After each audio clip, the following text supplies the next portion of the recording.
बेटा इस प्रॉब्लम में अपने को ब्लॉक का मास गिवन है 500 ग्राम। ब्लॉक का मास है वो है 500 ग्राम के इक्वल।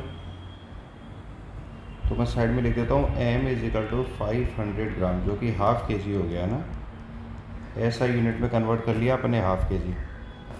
ओ पॉइंट है रस्सी का, वो फिक्स्ड है। और रस्सी की जो नेचुरल लेंथ है वो है अपने पास में 900 mm, मतलब 0.9 मीटर। तो ये रस्सी इसकी नेचुरल लेंथ है 0.9 मीटर। और अभी ओ पॉइंट और पी पॉइंट के बीच का सेपरेशन है वो है 400 mm, मतलब ये हो गया अपने पास 0.4 मीटर। ठीक है। अब बोला गया कि इसको v वेलोसिटी दी अपन ने ओपी लाइन के परपेंडिकुलर डायरेक्शन में। ठीक है। और v वेलोसिटी इतनी प्रोवाइड की है कि ओ पॉइंट से m मास का ब्लॉक है, उसका मैक्सिमम सेपरेशन है वो 1.2 मीटर है। तो सबसे पहले तो इनिशियल वेलोसिटी निकालनी है, तो इसको मैं v0 मान लेता हूँ। ये v0 अपने को कैलकुलेट करना है। थोड़ा ज्योमेट्री को समझो। देखो ये पॉइंट O है, ये यहाँ पे अपने पास में ब्लॉक है m मास का।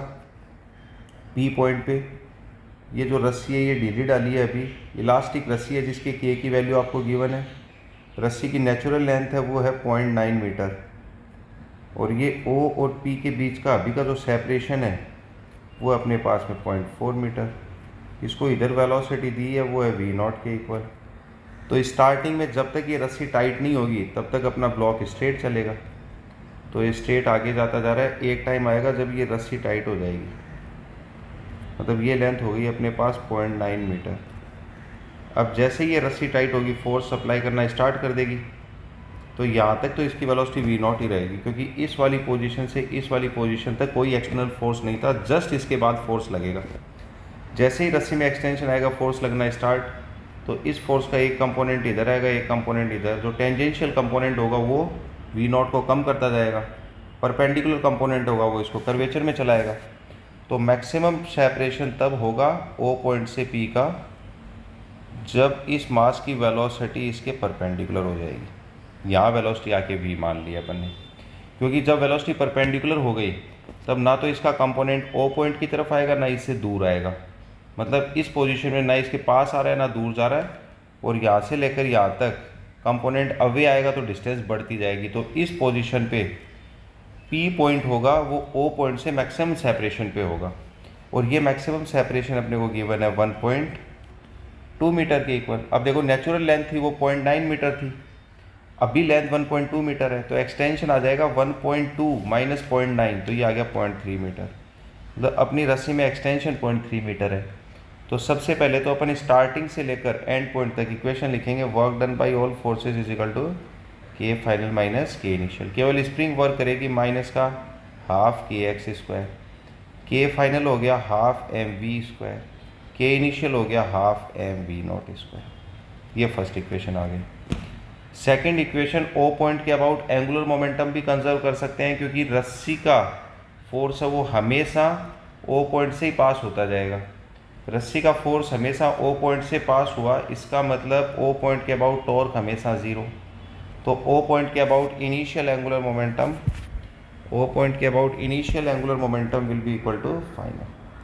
ठीक है, 1 मिनट बस। तो ओ पॉइंट के about initial angular momentum will be equal to final. Initial angular momentum हो जाएगा linear momentum into perpendicular distance 0.4, तो M we not into 0.4। Final angular momentum linear momentum m v into perpendicular distance 1.2। ध्यान रखना 0.3 मत रख देना, perpendicular distance ये पूरी 1.2 के इक्वल है ना। इसको सिंप्लीफाई करेंगे, एम से एम कैंसिल आउट, तो 0.4 we not is equal to आ गया 1.2 वी। अपने को वी नॉट कैलकुलेट करना है तो वी को एलिमिनेट कर देता हूँ, तो वी इज इक्वल टू आ गया 4 v not 0.4 we not divide by 1.2, ये आ गया वी नॉट बाई 3। तो वी की जगह वी नॉट बाई 3 रख दूंगा इस वाली इक्वेशन में।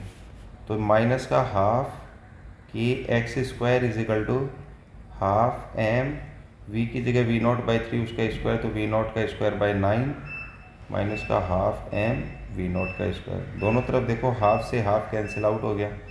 वैल्यू रखता हूँ, के गिवन है अपने को 100, एक्स है 0.3, तो उसका square 0.3 into 0.3 is equal to m given है अपने को हाफ, तो हाफ इंटू वी नॉट का स्क्वायर बाई 9 माइनस का हाफ वी नॉट का स्क्वायर। सिंप्लीफाई कर लेते हैं, ये पॉइंट से ये 100 तो कैंसिल आउट, तो माइनस का 9 बचा इधर।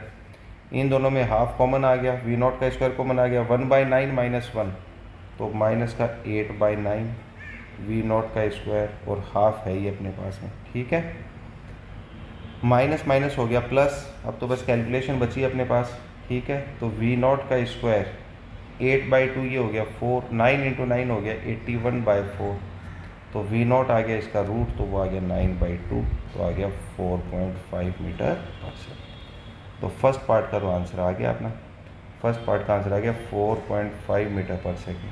अगला क्या बोल रहा है, speed of block when OP = 1.2, तो OP = 1 था, तो V पूछ रहा है, तो V तो अपन डायरेक्ट जानते हैं वो V0/3 है, इसका 1/3 कर दो, तो 4.5 / 3 ये आ गया अपने पास 1.5 मीटर पर सेकेंड।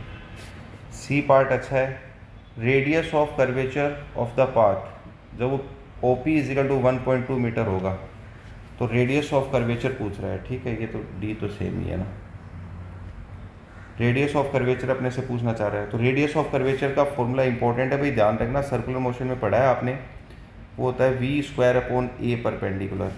अब देखो O पॉइंट तो फिक्स था, और जब ये P यहाँ पे है, जब ये डिस्टेंस 1.2 है, तो वेलोसिटी ऑलरेडी परपेंडिकुलर है, और एक्सटेंशन था वो कितना था 0.3, तो जो रस्सी फोर्स लगाएगी, इलास्टिक रस्सी है, वो लगाएगी kx, तो इसकी वजह से इधर एक्सेलरेशन होगा वो फोर्स अपॉन मास, तो kx/m। तो ये एक्सेलरेशन देखो ऑलरेडी वेलोसिटी के परपेंडिकुलर ही है, कोई कंपोनेंट लेने की ज़रूरत नहीं है, तो रेडियस ऑफ कर्वेचर आ जाएगा V² / A परपेंडिकुलर, वो आ गया kx/m। वैल्यू रख देना, V था 1.5 इस वाली जगह पे, तो 1.5 का स्क्वायर डिवाइड बाय k की जगह 100, x की जगह 0.3, मास था वो था ½ kg। ठीक है, सिंप्लीफाई कर लेना, आंसर आ जाएगा। ठीक है।